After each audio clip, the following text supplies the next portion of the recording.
हमारा पहला प्रश्न है, मुख्य सचिवों के राष्ट्रीय सम्मेलन की अध्यक्षता किनके द्वारा की गई? इसका राइट आंसर है ऑप्शन बी, प्रधानमंत्री नरेंद्र मोदी के द्वारा। प्रधानमंत्री नरेंद्र मोदी द्वारा मुख्य सचिवों के राष्ट्रीय सम्मेलन की अध्यक्षता की गई। यह सम्मेलन हिमाचल प्रदेश के धर्मशाला में 15 से 17 जून 2022 तक आयोजित किया गया था। मुख्य सचिवों के इस राष्ट्रीय सम्मेलन में छत्तीसगढ़ के मुख्य सचिव अमिताभ जैन ने छत्तीसगढ़ के शिक्षा, कृषि और नगरीय विकास में छत्तीसगढ़ के मॉडल को विस्तार से प्रस्तुत किया।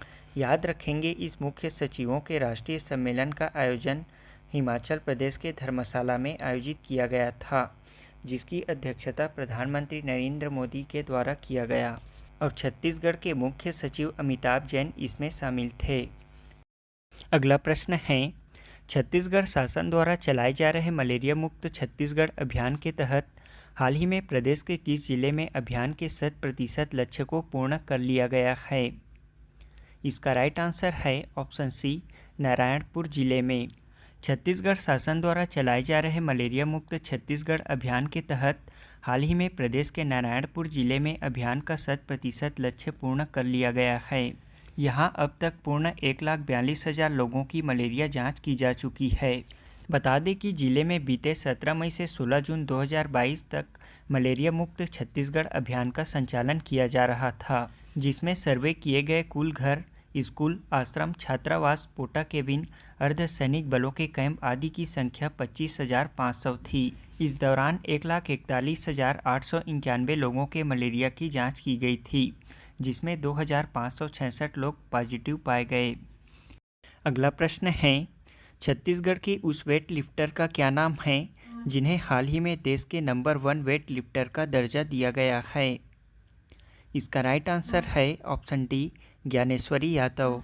छत्तीसगढ़ के राजनांदगांव जिले की निवासी ज्ञानेश्वरी यादव अब देश का नंबर 1 वेट लिफ्टर बन गई हैं।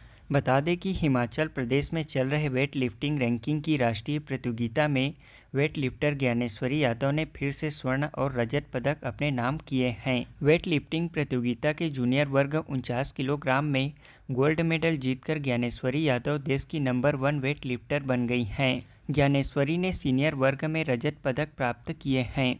इस वर्ग में उन्होंने देश की number 1 weight lifter Mirabai Chanu से मुकाबला किया था और सिल्वर मेडल प्राप्त किया। अगला प्रश्न है, हाल ही में छत्तीसगढ़ से किसने मुंबई में आयोजित मिसेस इंडिया आईएनसी में फर्स्ट रनर अप का खिताब जीता है? इसका राइट आंसर है ऑप्शन ए, जूही व्यास ने। बता दें कि छत्तीसगढ़ की जूही व्यास ने मुंबई में आयोजित प्रतियोगिता मिसेस इंडिया आईएनसी में फर्स्ट रनर अप का खिताब जीता है। इस मिसेस इंडिया आईएनसी का grand finale Nesco centre Goregaon Mumbai में आयोजित किया गया था। इस प्रतियोगिता में सरगम कौशल विजेता रहीं और जूही व्यास को फर्स्ट रनर अप घोषित किया गया। अगला प्रश्न है, दक्षिण पूर्व एशिया राष्ट्र संघ आसियान के विदेश मंत्रियों की बैठक की मेजबानी किस देश के द्वारा की गई? इसका राइट आंसर है ऑप्शन ए, भारत के द्वारा। बता दें कि हाल ही में भारत ने वर्ष 2022 में आयोजित दक्षिण पूर्व एशिया राष्ट्र संघ आसियान के विदेश मंत्रियों की बैठक की मेजबानी की है। इस बैठक में हिंद प्रशांत क्षेत्र में सहयोग को और ज़्यादा बढ़ाना और साथ ही व्यापार रणनीतिक साझेदारी को भी मजबूत करने के लिए की गई थी। भारत की तरफ से इस बैठक की अध्यक्षता केंद्रीय विदेश मंत्री एस जयशंकर के द्वारा की गई। यह आयोजन नई दिल्ली में की गई थी। बता दें कि आसियान दक्षिण पूर्वी एशियाई राष्ट्रों का संगठन है। इसकी स्थापना सन 1967 में की गई थी। इसका मुख्यालय जकार्ता, इंडोनेशिया में स्थित है। 2022 में आयोजित आसियान के विदेश मंत्रियों की बैठक का यह 24वां संस्करण था। अगला प्रश्न है, फुटबॉल टूर्नामेंट फीफा अंडर 17 महिला विश्व कप 2022 की मेजबानी कौन सा देश करेगा? इसका राइट आंसर है ऑप्शन सी, भारत। बता दें कि Bharat football tournament FIFA under 17 महिला विश्व कप 2022 की मेजबानी करेगा। इस टूर्नामेंट में कुल 16 टीमें भाग लेंगी। इस टूर्नामेंट में कुल 32 मैच खेले जाएंगे। यह फीफा अंडर 17 महिला विश्व कप 2022 फुटबॉल टूर्नामेंट 7वां संस्करण है। इसका शुभंकर है ईवा। बता दें कि फुटबॉल टूर्नामेंट एसीएफ महिला एशिया कप 2022 के 20वें संस्करण का आयोजन भारत में ही हुआ है और भारत में ही फुटबॉल टूर्नामेंट फीफा अंडर 17 महिला विश्व कप 2022 का आयोजन किया जाएगा। वहीं 90वें महिला फीफा विश्व कप 2023 का आयोजन ऑस्ट्रेलिया और न्यूजीलैंड में किया जाएगा। अगला प्रश्न है, भारतीय प्रेस परिषद पीसीआई की नई अध्यक्ष कौन बनी है? इसका राइट आंसर है ऑप्शन ए रंजना प्रकाश देसाई।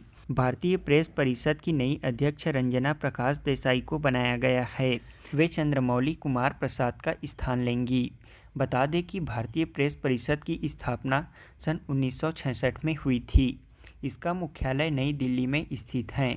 याद रखेंगे, भारतीय प्रेस परिषद की नई अध्यक्ष रंजना प्रकाश देसाई को बनाया गया है। खेलो इंडिया यूथ गेम्स 2021 मलखम्ब प्रतियोगिता में छत्तीसगढ़ से किसने स्वर्ण पदक जीता है? इसका राइट आंसर है ऑप्शन बी सरिता पोयाम ने। अगला प्रश्न है, खेलो इंडिया यूथ गेम्स 2021 में छत्तीसगढ़ ने कुल कितने पदक जीते हैं? इसका राइट आंसर है ऑप्शन सी 11 पदक। अगला प्रश्न है, हाल ही में प्रदेश में किनके द्वारा स्कूलों में शाला प्रवेश उत्सव का शुभारंभ किया गया? इसका राइट आंसर है ऑप्शन डी भूपेश बघेल द्वारा। अगला प्रश्न है, हाल ही में मुख्यमंत्री भूपेश बघेल को क्लाइमेट वीक एनवाईसी कार्यक्रम में शामिल होने के लिए आमंत्रित किया गया है। यह कार्यक्रम कहां आयोजित की जाएगी?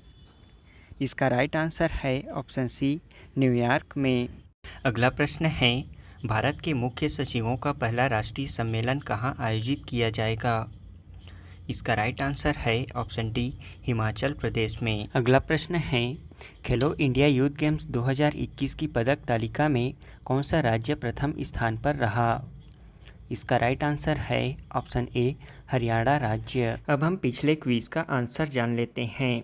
पहला प्रश्न है, 79वें गोल्डन ग्लोब अवार्ड 2022 से किसे बेस्ट एक्टर इन ड्रामा से सम्मानित किया गया है? इसका राइट आंसर है ऑप्शन ए विल स्मिथ को। मशहूर हॉलीवुड अभिनेता विल स्मिथ को उनकी फिल्म किंग रिचर्ड के लिए मोशन पिक्चर ड्रामा की श्रेणी में बेस्ट एक्टर के अवार्ड से सम्मानित किया गया है। यह पुरस्कार उन्हें किंग रिचर्ड फिल्म पर मिला है। वहीं बेस्ट एक्ट्रेस इन ड्रामा का अवार्ड निकोल किडमैन को दिया गया है। वहीं बेस्ट पिक्चर एनिमेशन का अवार्ड एनकांटो फिल्म को दिया गया है। अगला प्रश्न है, प्रतिष्ठित भारत रत्न डॉक्टर अंबेडकर पुरस्कार 2021 से किसे सम्मानित किया गया है? इसका राइट आंसर है ऑप्शन ए हर्षाली मल्होत्रा को। बता दें कि कबीर खान की फिल्म बजरंगी भाईजान में मुन्नी का किरदार निभाने वाली हर्षाली मल्होत्रा को प्रतिष्ठित पुरस्कार भारत रत्न डॉक्टर अंबेडकर अवार्ड 2021 से सम्मानित किया गया है। यह पुरस्कार उन्हें महाराष्ट्र के राज्यपाल भगत सिंह कोश्यारी द्वारा प्रदान किया गया। अगला प्रश्न है, भारतीय अंतरिक्ष अनुसंधान इसरो के नए अध्यक्ष कौन बने हैं? इसका राइट आंसर है option C S Somnath. Bharat के अंतरिक्ष संस्थान भारतीय अंतरिक्ष और अनुसंधान संगठन इसरो के अगले प्रमुख रॉकेट वैज्ञानिक एस सोमनाथ को नियुक्त किया गया है। वे इसरो के 10वें क्रम के अध्यक्ष हैं। बता दें कि Indian Space Research Organisation ISRO की स्थापना सन 1969 में हुई थी। इसका मुख्यालय बेंगलुरु कर्नाटक में स्थित है। इसरो के संस्थापक और प्रथम अध्यक्ष विक्रम साराभाई थे।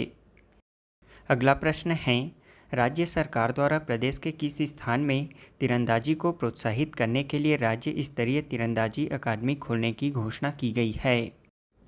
इसका राइट आंसर है ऑप्शन ए जगदलपुर में।